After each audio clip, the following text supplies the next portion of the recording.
So welcome to this lecture on VHDL and the course Digital System Design with PLDs and FPGA. We are looking at the VHDL modeling or coding of the sequential elements, sequential circuit like flip-flops, registers and sequential circuit or data path using the sequential elements. So let us look through starting with flip-flop so that things are clear. We will go little back and let us look at the slides. So I said that the flip-flop is modeled by its behavior, not by what it is composed of. So the behavior is upon the clock edge D goes to Q, that is a behavior, and we have seen if you write a code like this, process clock and begin if clock is 1, Q gets D, end if end process. Then as far as simulator is concerned, there is an event on the clock, say a rising edge, then it comes from top, goes from top to bottom, then it checks if clock is 1, then Q is assigned D. That means this event and clock is equal to 1 makes it a rising edge, and Q gets D, we say end if, that is a memory, so it memorizes and it works properly. But the problem with synthesis tool is that is not going to worry about that kind of real time behavior and all that. It looks at the code. The code say if clock is 1, Q gets D, as long as clock is 1, Q gets D. End if, that means if when clock goes 0 it's a memory. So that represent a transparent latch than a flip flop as far as the synthesis tool is concerned. So whenever there is clock is high, the D comes to Q. Whenever it goes low, the value at that point is latched or memorized. Similarly here you can see when the clock is 1, Q reflects a change in D, when it goes low that is latched till it is enabled. So the question is that as far as synthesis tool is concerned, we have to bring that event part here in the code because that is what is missing from the code. So we have added an attribute called clock tick event and clock is equal to 1, then that represents a rising edge, we are hoping, okay, and Q gets D end if. As far as simulator is concerned, there is a kind of redundancy duplicate statement, that means this starts computing whenever there is an event, again we say an event, but it does not matter. But the question here is that event does not mean 0 to 1 and 1 to 0, like it can be U at the beginning of a simulation, then it can go to 1. So as I said, this can create some issues like at the beginning of simulation and all that, and that may not reflect in the real life circuit. So you could simulate something and you would think that a different behavior and you will get something different in the real life circuit. So that can be avoided if there is if the correct rising edge is caught. So there are two functions in IEEE standard logic 1164 package, which is called rising edge clock and falling edge clock, which will correctly return true if there is a 0 to 1 or 1 to 0 transition. Only thing is that it calls another additional function, it might take a fraction of time extra, which is not very significant. You can have an equivalent concurrent statement for this the flip flop. Say you say Q gets D when clock tick event and clock is equal to 1 and you do not mention else, so that is memory, otherwise Q is Q itself, that is the meaning of it. And when we look at the D latch, as far as synthesis tool is concerned, if this code is enough, if clock is equal to 1, Q gets D end if, that gives a latch for the synthesis tool. But for the simulator there is an issue, the moment you write clock that catches an event on the clock and that becomes a flip flop, okay, not a latch. So it means that if the D is changing when the clock is 1 this process is not computed as far as simulator tool is concerned, simulator is concerned. So the solution is to put D in the sensitivity list, so that when the clock is 1 and there is an event on D, that will trigger a computation, and it comes here and we say clock is 1, Q gets D, and that is reflected here. So for the D latch, the code for simulator and synthesis tool is process clock comma D begin, if clock is equal to 1 then Q gets D, end if end process. So this works for both simulator and synthesis tool.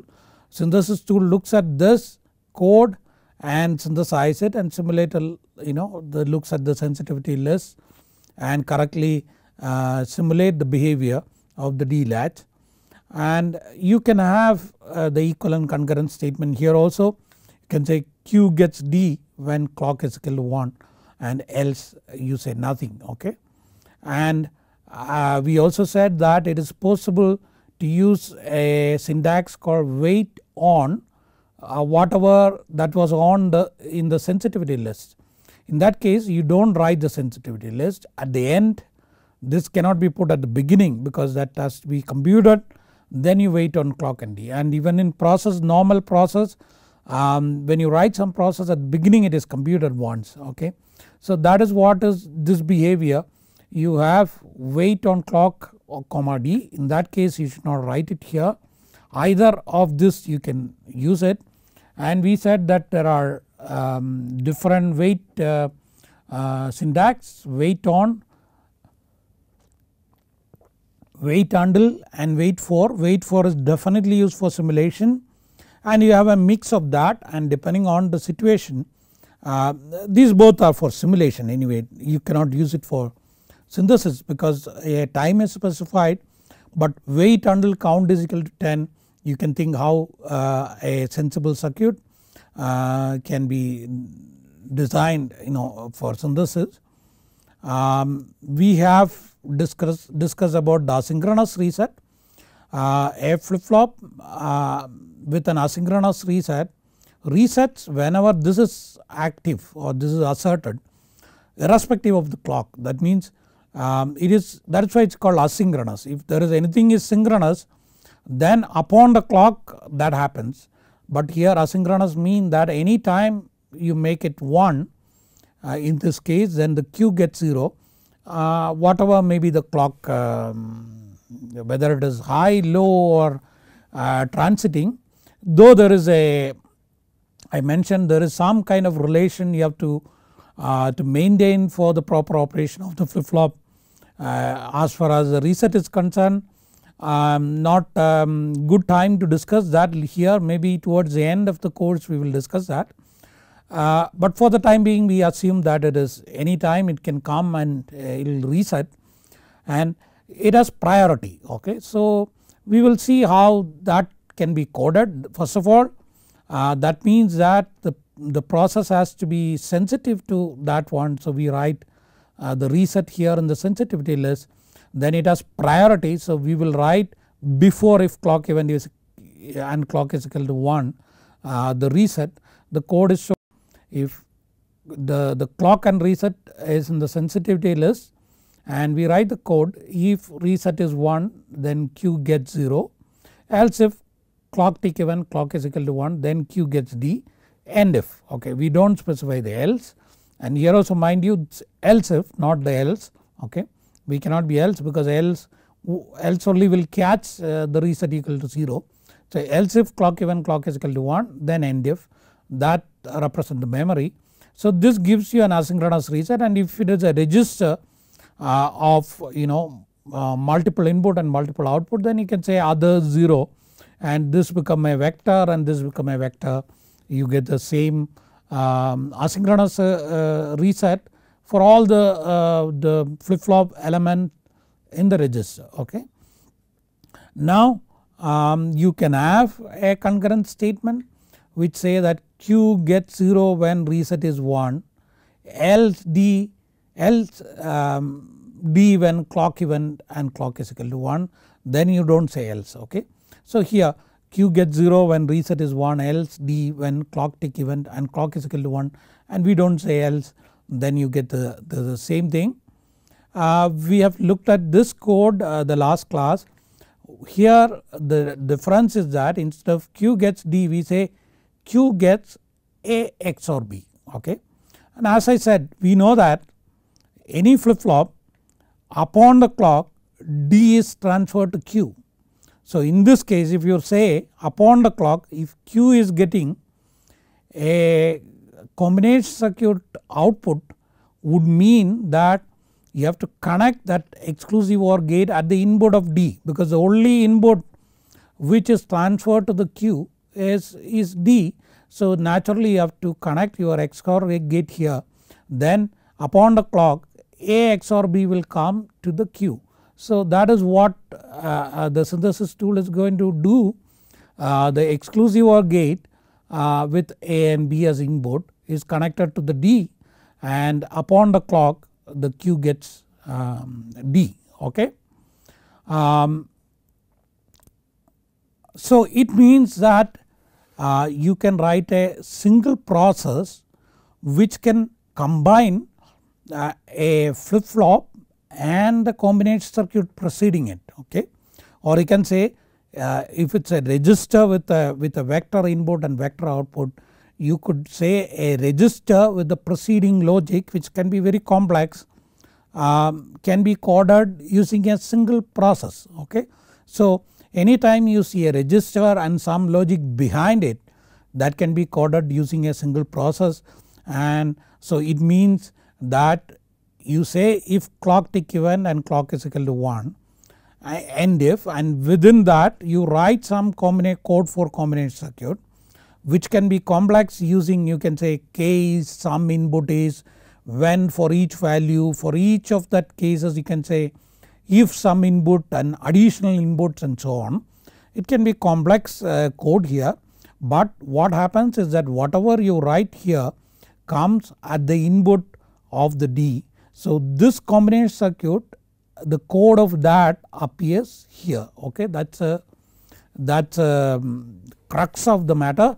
And mind you, as I said, anything you write here, okay, you say suppose Z gets something, that Z become a flip flop, okay. Any assignment you do under clock tick event clock is equal to 1, you will get a flip flop, or if it is a vector you will get a register, and this should be kept in mind. Otherwise you will carelessly code something and you will find that everything is delayed by 1 clock or 2 clock, just because you have forgotten that under this clock tick event clock is equal to 1 everything is synchronous. It means a flip flop at the assignment. Now whichever output you get a flip flop, that should be kept in mind. So that is what I am saying, that this a register or a flip flop with a preceding combination circuit can be coded as a single process like that, okay. So that should be kept in mind. And now let us move to the synchronous reset, okay. Now as the name suggests, the synchronous reset would mean that if it goes active, the Q will not go 0 immediately.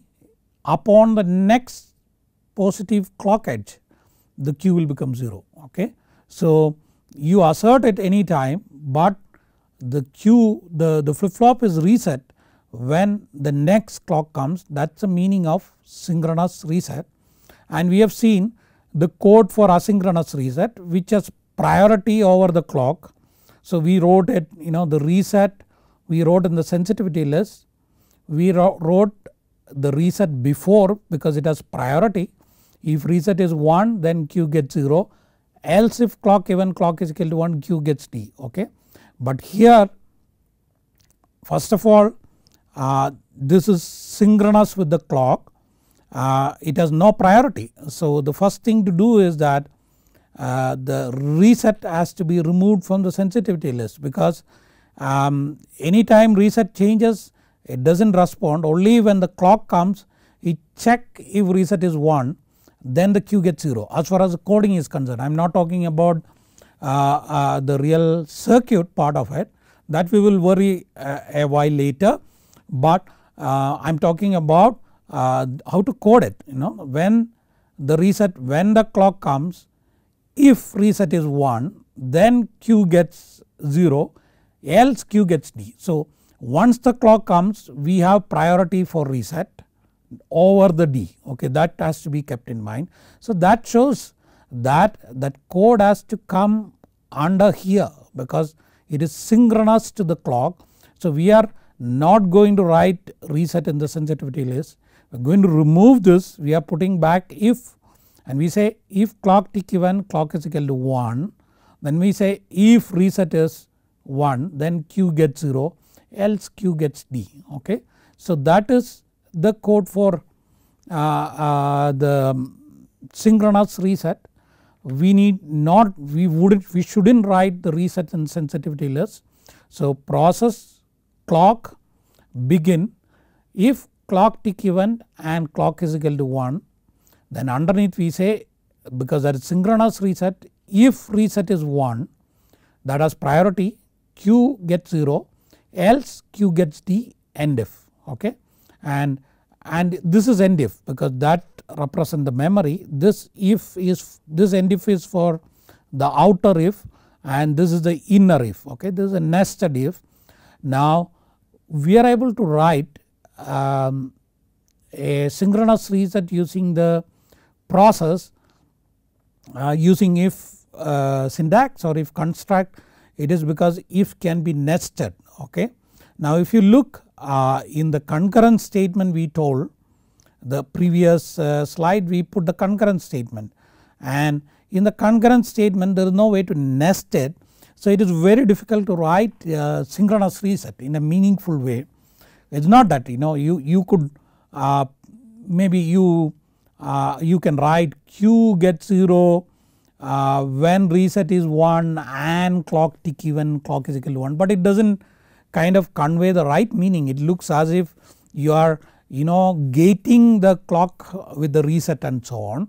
So it does not convey, but maybe if the problem is that if the people start writing a statement like that, the tool vendors will start incorporating such a thing. So I am not really worried that some synthesis tool will kind of go and synthesize such a statement, but what I am saying is that meaning wise, the code wise, it does not make much sense. So we shouldn't probably try coding synchronous reset using the concurrent statement, okay.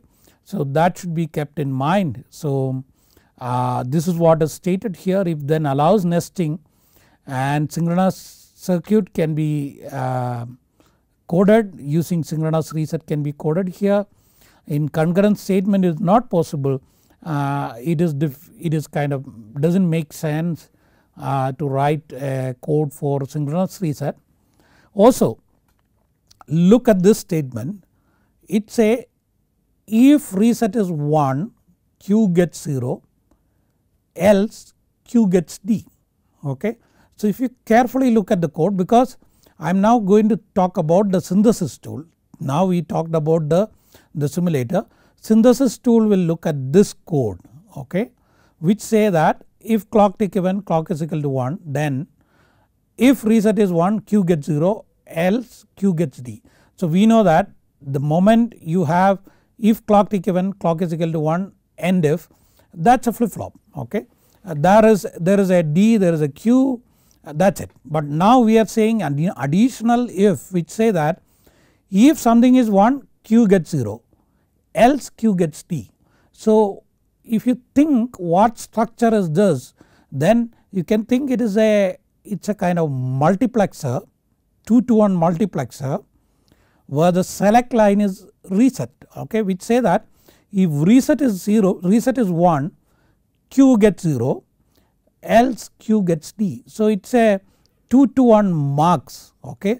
Now since this is synchronous, that 2 to 1 marks should be connected to the D, because earlier we have seen we say Q is A XOR B, then the A XOR B should come at the D. Naturally this 2 to 1 marks should come at the input D input of the flip flop. So that is what is shown here. So there is a 2 to 1 mux at the input of the flip flop. The select line is connected to the synchronous reset, and you see when it is 0 and 1, when it is 1 a 0 is connected, when it is 0 the real D input is connected. So if reset is 1, the 0 goes there upon the next clock edge. If it is 0, then whatever is the input directly goes here again upon the clock edge. Okay. So you see that this is how the synthesis tool makes sense of the code you write. It's natural. If clock tick even clock is equal to 1, end if will give you this flip flop, and underneath anything within that you write will be connected to the D, and there you are saying if reset is 1 Q is 0 else Q is D, that is a 2 to 1 mux. So that is how the synthesis tool is synthesizing, okay, using the known components. Okay. We said that register transfer logic, the RTL coding is based on the registers and the higher level blocks we have studied. So that is what is shown here.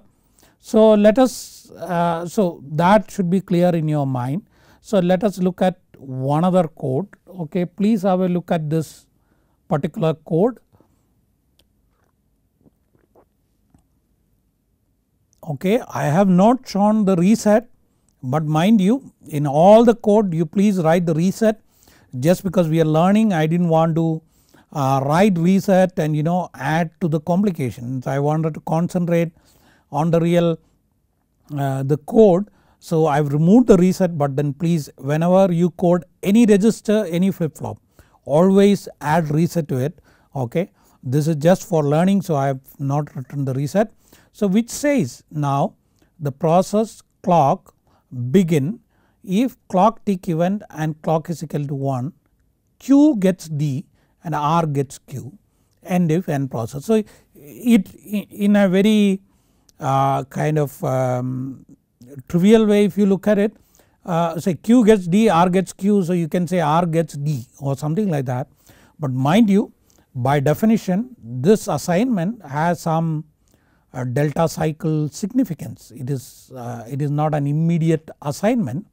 So if there is an event on clock at t nanosecond, then we know that when the meaning is that this Q gets assigned t plus delta.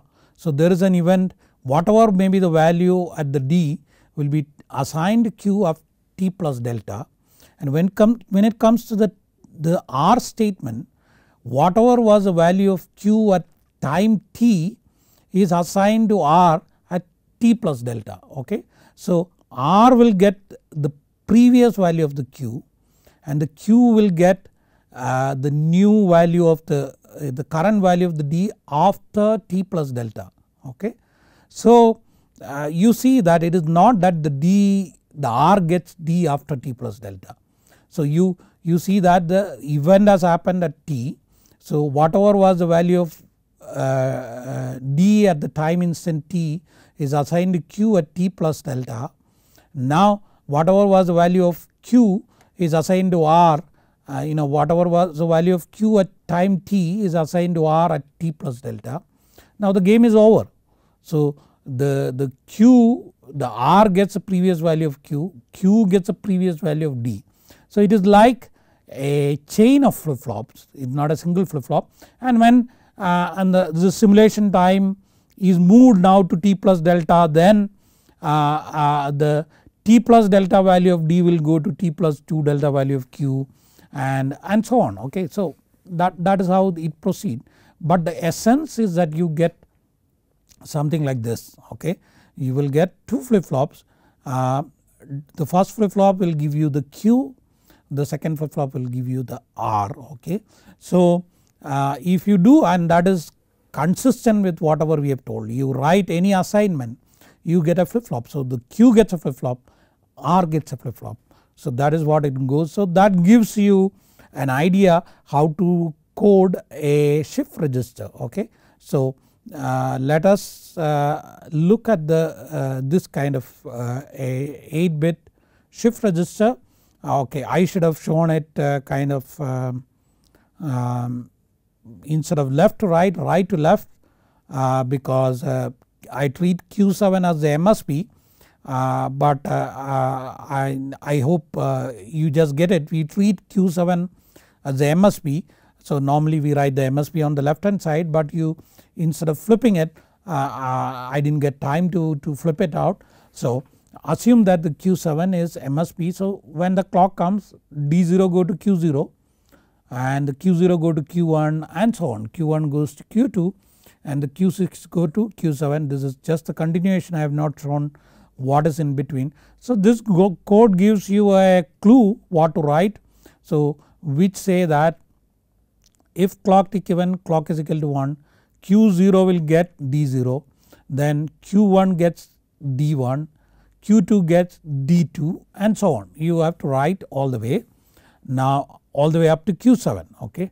Now we know that another way of writing, instead of writing it each assignment distinctly, we can write a loop. We can say for I in, initially we will make an assignment like Q0 gets D0, then we will say for I in like 0 to 6 loop Qi plus 1 is Qi. So like that we can say. So that is what I am saying here. Clock begin, if clock tick even and clock is equal to 1, then Q0 gets D0. So that makes the first assignment out of the loop.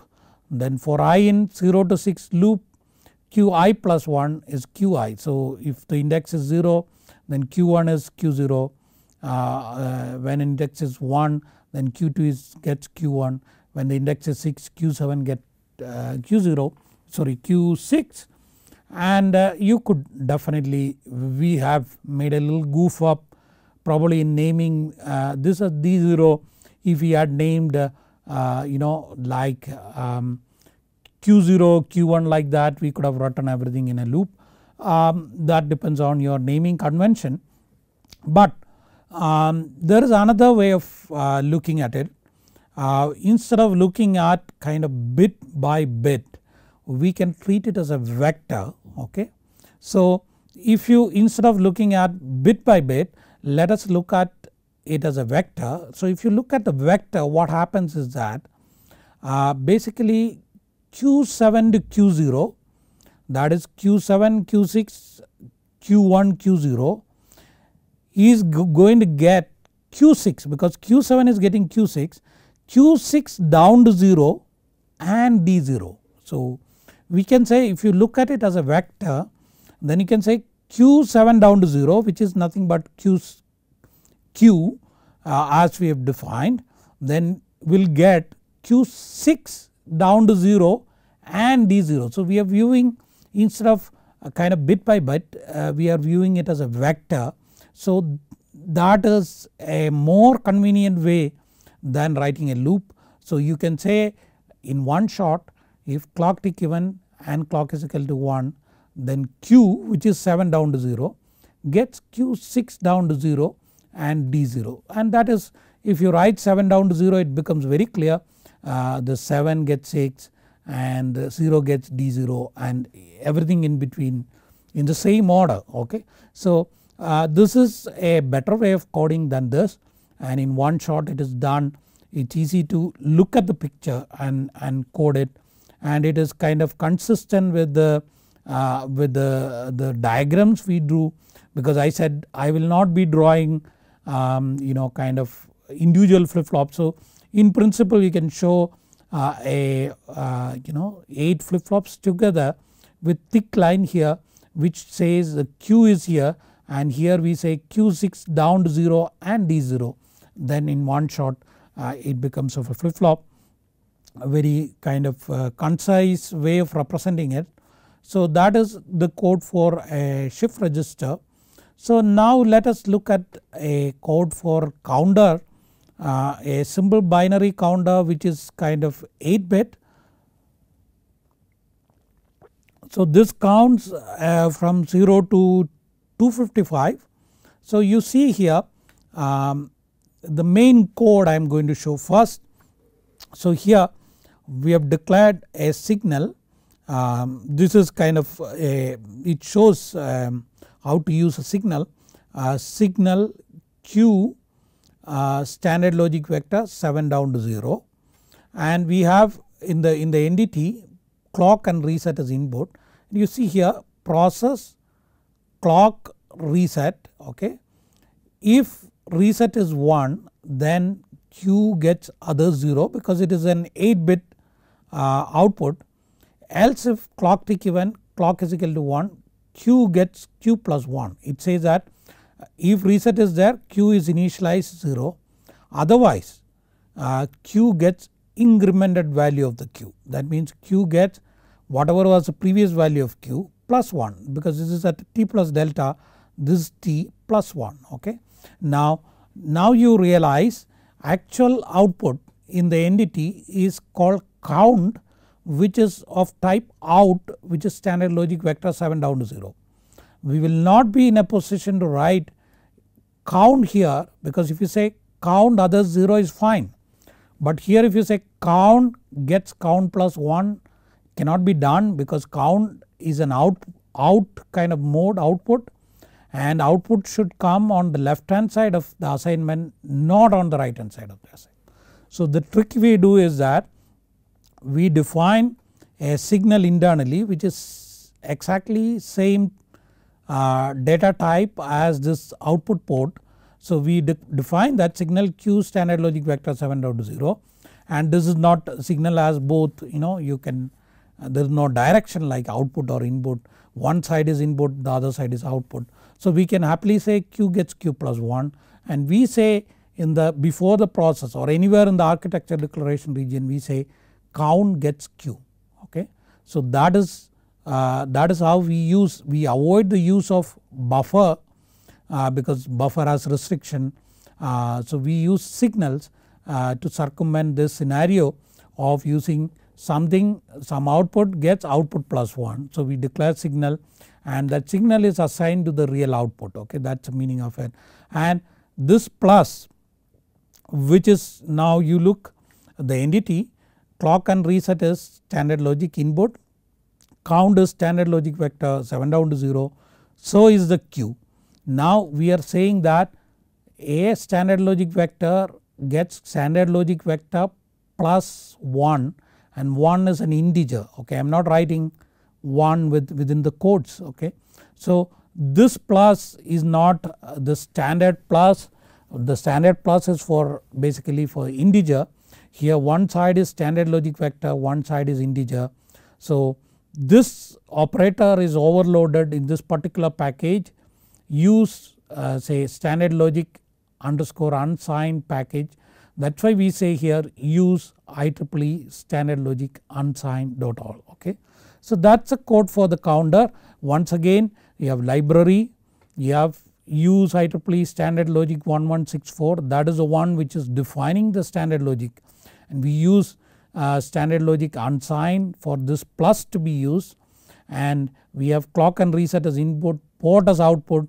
Since we are somewhere going to say Q gets something plus 1, we declare in the architecture declaration region, we say architecture a name of this particular count date is signal, we say Q standard logic vector 7 down to 0, then begin. In the first thing we do is that, not to forget, is that the count gets Q, because that is the same thing.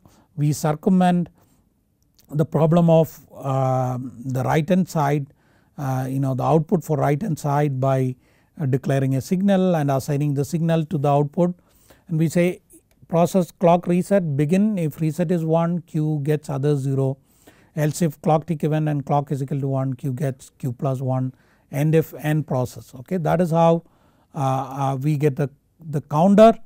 Now with the previous synchronous reset, if you look at the code then which say that look at this code which say Q gets Q plus 1 upon the clock. Okay.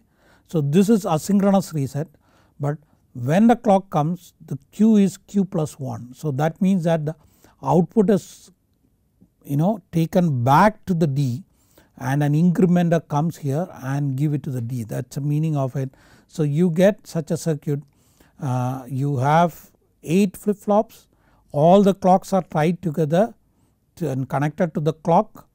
All the resets are tied together and connected to the reset. So upon the reset this is reset, and upon the clock Q is taken and given to an incrementer and the output is given to the D. So that is the meaning when the clock, if clock given and clock is equal to 1, Q gets Q plus 1. So when the clock comes this Q gets Q plus 1, that is how it is synthesized. Symbol 1 incrementer at the input D, and you see this is the signal Q and this is the output port count, and we say Q is coming all the way here because Q is Q plus 1 and this is the count output. So the Q is assigned to the count, that is the meaning of it. That is how the synthesis tool synthesize. And now let us make it little more complex. We will write a presettable counter, that means same thing, we have clock reset load, okay, which is input, and we have a data input which is 8-bit vector, we have a count which is 8-bit vector output. So the game is that when the load is 1 and when the clock is, it's a synchronous load, okay, synchronously presettable. When the load is 1, when the clock comes this data in goes to the count, and then if the load goes 0, whatever was the loaded value the count starts from there, okay. So you preset a value, load a value to the counter and start counting from there, that is the meaning of it. So that is it, and we are going to use incrementer plus 1, so that plus come from here. So use IEEE standard logic unsigned. Clock reset load is standard logic in, DIN is again the preset value, in is standard logic vector 7 down to 0. The count is out, standard logic vector 7 down to 0. By now we are very clear that we have to say something plus output gets output plus 1.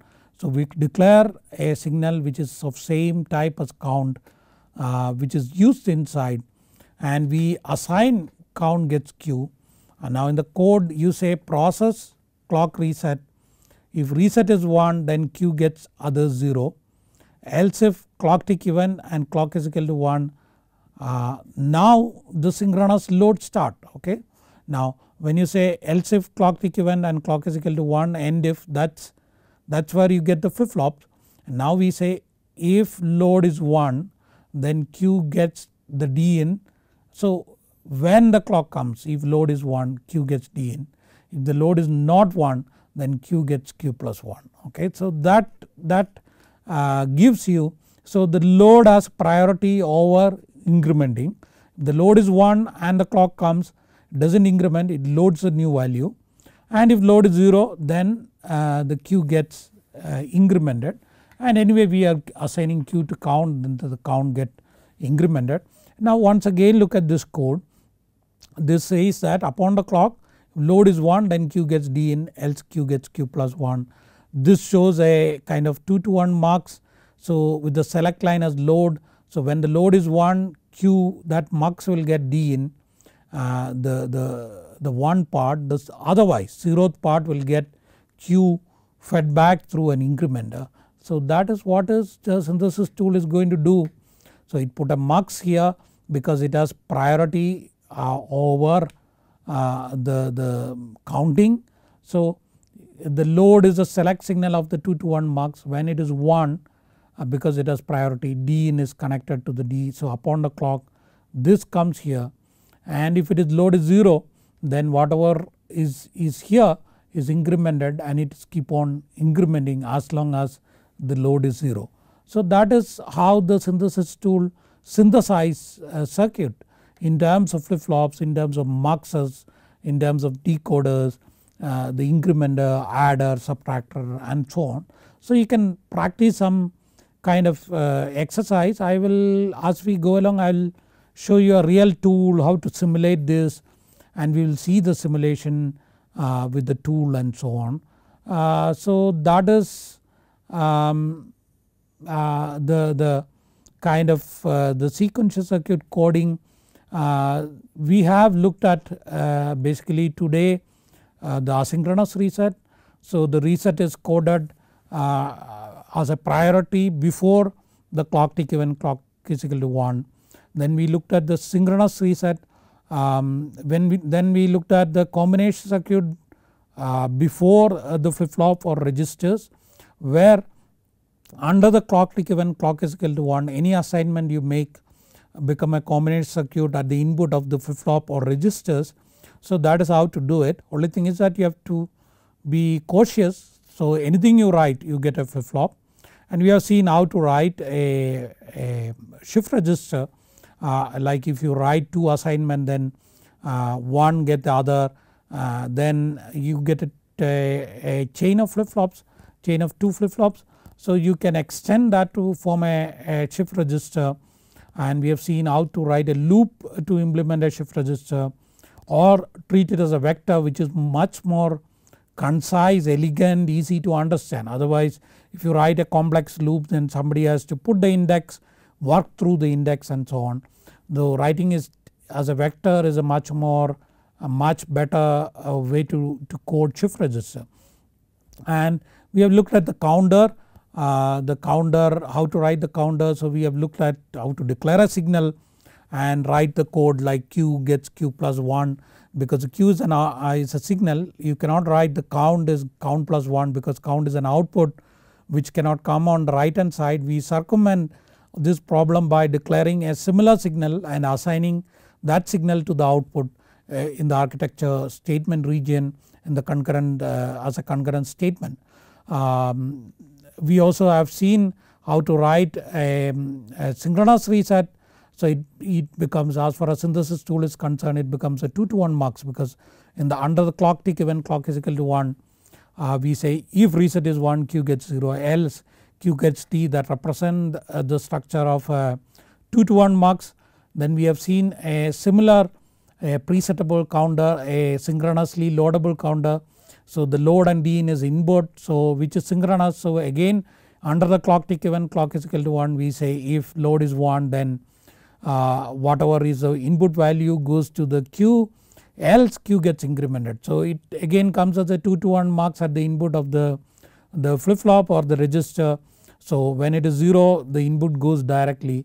When it is 1, then the Q gets incremented, or other way, whatever is the polarity. Okay. So let us come back to the coding scenario. So when we code it, when you have a top level code like a CPU, at the topmost level a complex circuit, not simple circuit like adder and all that. So mostly at the top level we will have a structural code which is an interconnection of various components. Okay. So in the case of CPU you have maybe registers, a program counter, ALU. So all will be a structural coding mostly, and you take ALU say and further divide into pieces. Again this could be structural code composed of adder, subtractor, logical unit and so on. But at this level when you take further divide, you take the adder, then we don't write maybe a structural coding, maybe we write some kind of a combination of various concurrent statement and processes at the lowermost level. Okay. So when you write a component, you write it using number of processes, concurrent statement which are all concurrent.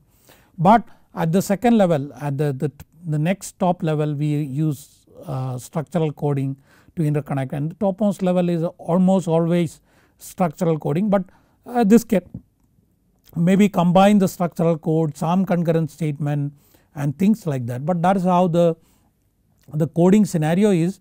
Now we will go a little more with the VHDL before we go to the digital design. So maybe because there are some part to be able to do some exercise, we need something called test benches. So we will complete this kind of sequential part to a decent level, then look at the test bench, then come back to the, maybe we will have a tool demo, then we will come back to the digital design, then continue with the PLDs, FPGA, once again come back to the digital circuit and so on. Okay. So let us go ahead with the libraries and packages. These are mainly nothing very serious, and most of it is syntax, so we can quickly run through that.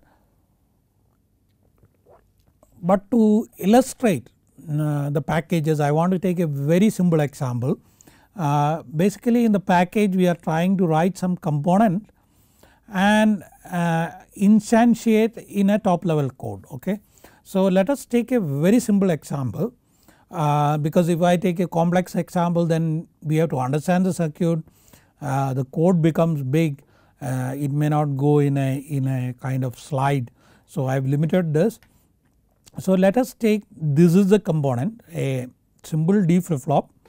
Once again I have not shown reset for brevity, but in real life always add reset. The clock input D and the Q. This shows a top level entity which is an instantiation of two flip flops, basic component flip flops, and interconnected as a shift register. You can say it is a 2-stage shift register, but this has a use which is called a double stage synchronizer. Once again we will see what is a double stage synchronizer towards the end of the course. In timing issues I will touch upon it, because that is I won't have the time to go through all the details of the synchronization, but then at least I will state the problem, state the issue, and a quick solution using some of the synchronizers. Okay. So this is a simple enough circuit which is a like 2 flip flops in chain. Okay. So this is the first flip flop, this is the second flip flop. The D, for the first D is connected to the input, the first Q is going to an internal signal, that is going to the next flip flop D, and the real output is called SOP, which is synchronous output. Okay. This is an internal signal, this is the real input, and the clocks are tied together, it is called S clock, which is synchronous clock. Okay. Now we will see how in a simple code how do we construct this, which you should be familiar by now, because we have seen a structural coding of a ripple adder using the flip flops, using the full adder as a component. So the same thing we will repeat it, then we will see how to write this component in a package and instantiate it from a package. That is our idea to start with. So this is the flip flop code. You say library IEEE, use IEEE standard logic 1164, because that is for the standard logic. Entity data flip flop, that is this one, is port. D comma clock is in standard logic, these are standard logic. Q is out standard logic. N data flip flop. Then we write the architecture. Architecture behave of data flip flop is begin process clock begin if clock tick event and clock is equal to 1, then Q gets D, end if and process and behave. Now I think you are quite familiar, so I am kind to save space by writing this in a single line. So normally we used to write Q gets D with an indenting Q gets D. So that is one point you should remember when you write the code, do the proper indenting. Okay. So the VHDL does not have any significance on the carriage return or a line feed. So you, like earlier we used to write library IEEE, then in the new line we used to write use IEEE. As long as the semicolon is there, you could write it in one kind of line. To save space I have written like that, but you do write in a decent form. So in principle you can start the entity here, but then nobody will be able to understand. So please write entity separate, I have given some blank line in between, and I have also indented what is inside, a bit inside. So you can see that in the process the begin, so the what is inside I have indented, and normally whatever is underneath I will indent it one or two lines, one or two characters. So please do the proper indenting so that people can read and understand. Suppose if you write another if nested, then definitely it has to come with a little 2-3 characters inside, so that the people can understand, like in the earlier code here we see here if, else if, end if, that is in one kind of line, and underneath here if, else if in one line. So if I had written everything in line, then when it comes to end if, you have no way to match it and very difficult to understand. So please use proper indentation, but mind you some people it is better to give some 2-3 characters, don't press a tab sometime because if you keep on indenting, then some 2-3 level of nesting, then it goes all the way out of the screen, out of the paper when you take print out. Also some people have the habit of writing everything in capital letters. Please don't do that, it's quite irritating. There is no need to write everything in capital, and some people are very bad at, it looks everything is kind of in a single line, that's quite horrible. Nobody will be able to understand it. So please use proper indentation. Similarly when you use an operator, give some space around like equal. You could write in principle reset without space equal to 1, but in some places it can confuse the tool wherever there could be need of separation. Okay. So please give, I should have told this at the beginning, but then we have come to a decent stage of looking at the code. You please indent it properly, please write it neatly so that people can understand, because unless you cultivate that habit, if you pick up some bad habits then it proceed, and like your code can become obscure, nobody will be able to understand that. Okay. So here this is the code for the flip flop, and now we will see that is the library, entity and the architecture. Okay. Now we are going to write a top level code where this particular component is instantiated. Assume that this is written in the same project. Of course you may not know what is a project, I will demonstrate that. At least think that this is written in the same file maybe, and in the next kind of what comes next in the file is the top level entity, which is the double synchronizer, which is this one. Okay. So we say library use close, then entity double sync is port, input S clock is the in, SOP is out. So here you have input, S clock is the input and SOP is out, and that say that this is an internal signal, because this is now the top level component where this is instantiated twice and this is an internal signal. So we have to declare this particular component, declare this internal signal, instantiate it twice. Okay. So we are going to the architecture some name of this double sync is, then we say component data flip flop, that is the component we have written here. You say port D clock is in standard logic, Q is out standard logic. So N component, so that's a component declaration, and we have to declare this particular signal. So that is signal int1 is standard logic. So we have declared after the entity, we started the architecture before the begin. We have declared the component, we have declared the signal.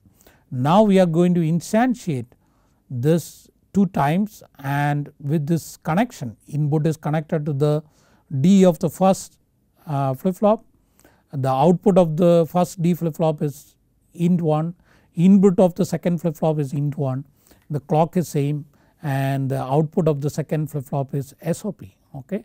So we say begin C1 the data flip flop port map, the input S clock int1. So D goes, input goes to D, S clock is clock and int1 is Q.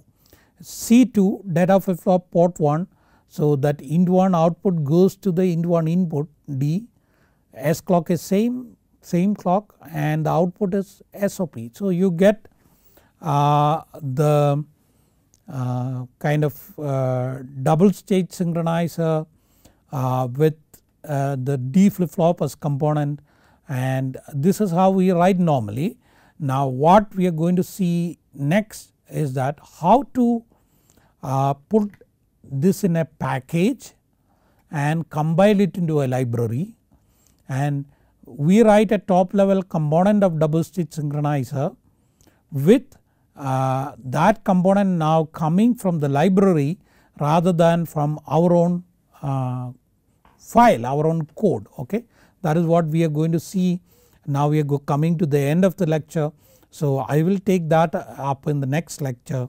So we have seen towards the last part basically how to write we are going to, like we have done the preparatory work, how to write a component in a package and put it in library. As an example, we have chosen the case of a top level entity, a double stage synchronizer, which is nothing but a 2-stage shift register composed of D flip flop. So we saw how to write the D flip flop code, how to instantiate it in the top level component by declaring the component and declaring the internal signal. So as I said, in the next lecture we are going to see how to put this in a package and that package in a library and instantiate it from the library, and we will proceed how to little more about the standard libraries and so on. So today we have seen all of that sequential circuit, basically the synchronous reset, how to code combination circuit along with the registers. We have seen some example shift registers, counters, then we have proceeded to the packages and libraries, how to write components and at least the beginning part of it. So please go back and revise it, try to understand that. If you already are using a tool, try to write some proper code, see how it is getting synthesized and so on.